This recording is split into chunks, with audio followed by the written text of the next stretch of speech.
saya akan menjelaskan materi yang sangat menarik. Nah, sebelum itu saya akan menjelaskan sedikit apa itu fluida.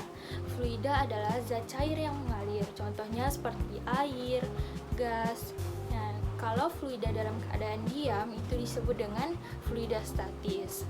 Nah, dalam fluida statis ini terdapat tekanan. Itu selalu ada tekanan. Nah, tekanan itu contohnya seperti ketika kita menyelam di dalam kolam. Semakin dalam kita menyelam, semakin besar pula tekanan yang kita rasakan. Nah, tekanan ini sifatnya bisa ke segala arah. Nah, sekarang kita coba melihat yang ada di sekitar kita. Contohnya seperti alat yang bernama dongkrak hidrolik, itu selalu ada di bengkel-bengkel.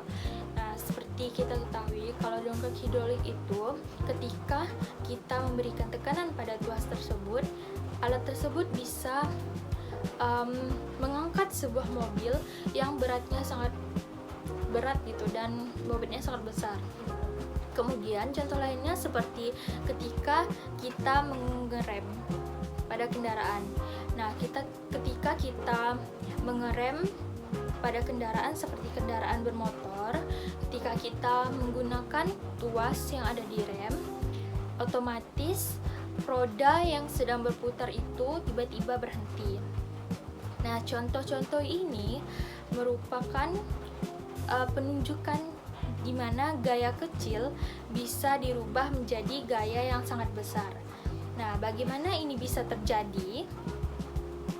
Nah, dari contoh-contoh tadi, inilah yang akan kita bahas pada materi hari ini, yaitu mengenai hukum Pascal.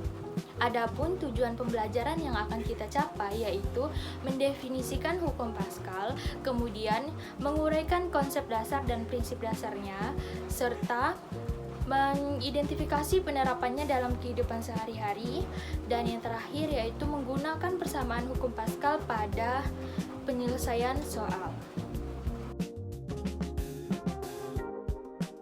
Dari beberapa contoh tadi, kita bisa merepresentasikannya seperti ini.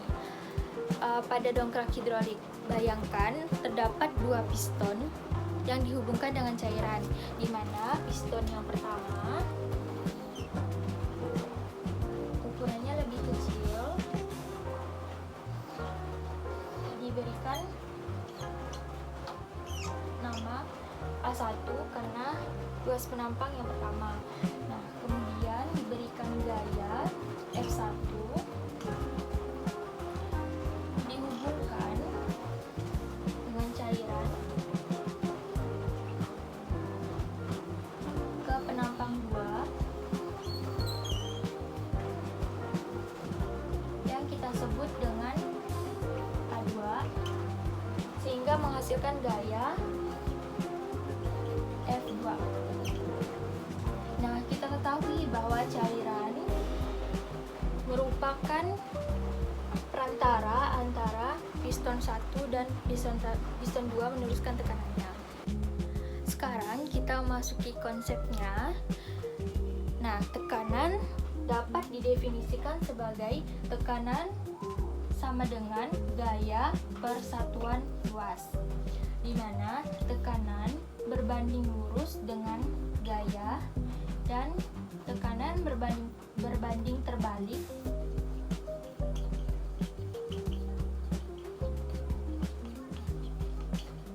dengan luas penampangnya. Nah, jika gayanya diperbesar, maka tekanan juga ikut besar. Namun apabila luas penampangnya besar, maka tekanan yang dihasilkan itu mengecil. Nah, dalam kedua piston ini berlaku tekanan 1 sama dengan tekanan 2, atau gaya 1 per luas penampang 1 sama dengan gaya 2 per luas penampang 2. Artinya gaya kecil pada luas penampang kecil bisa dirubah menjadi gaya besar pada luas penampang yang besar. Nah, kali ini kita akan masuk ke contoh soal. Misalnya terdapat 2 buah piston di mana sudah diketahui yaitu A1 sebesar 50 meter persegi, kemudian A2 itu 4000 meter persegi, dan F2-nya 16.000 Newton. Jadi yang ditanyakan yaitu F1-nya itu berapa. Jadi luas penampang 1 atau luas penampang yang kecil.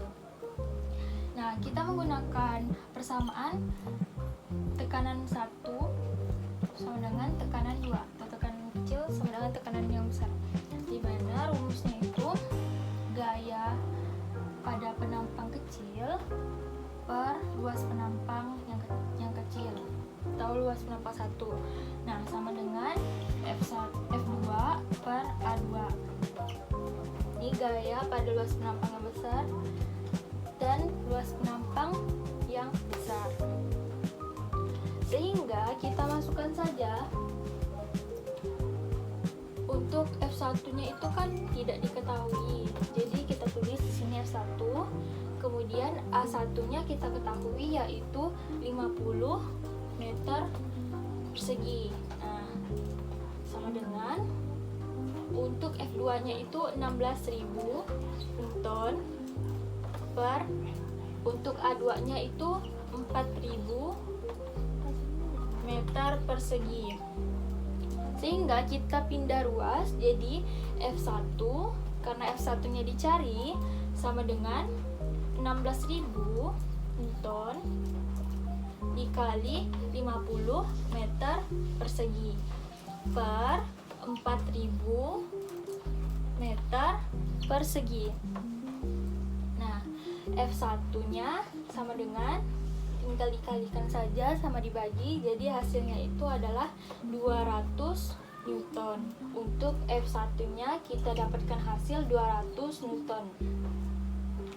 Nah, ini sejalan dengan persamaan yang ada, yaitu F1 per A1 sama dengan F2 per A2 atau P1 sama dengan P2, tekanan 1 sama dengan tekanan 2. Kita lihat dari sini, berarti gaya kecil pada luas penampang yang kecil itu bisa dirubah menjadi gaya besar pada luas penampang yang besar. Itu sejalan dengan hukum Pascal.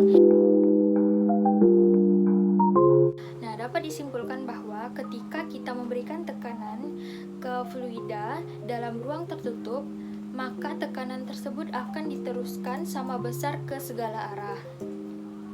Nah, ingat ya, yang sama besar itu tekanannya, sedangkan gaya bisa berubah tergantung luas bidangnya. Maka, gaya kecil bisa menjadi besar. Contohnya pada dongkrak hidrolik. Terima kasih. Assalamualaikum warahmatullahi wabarakatuh.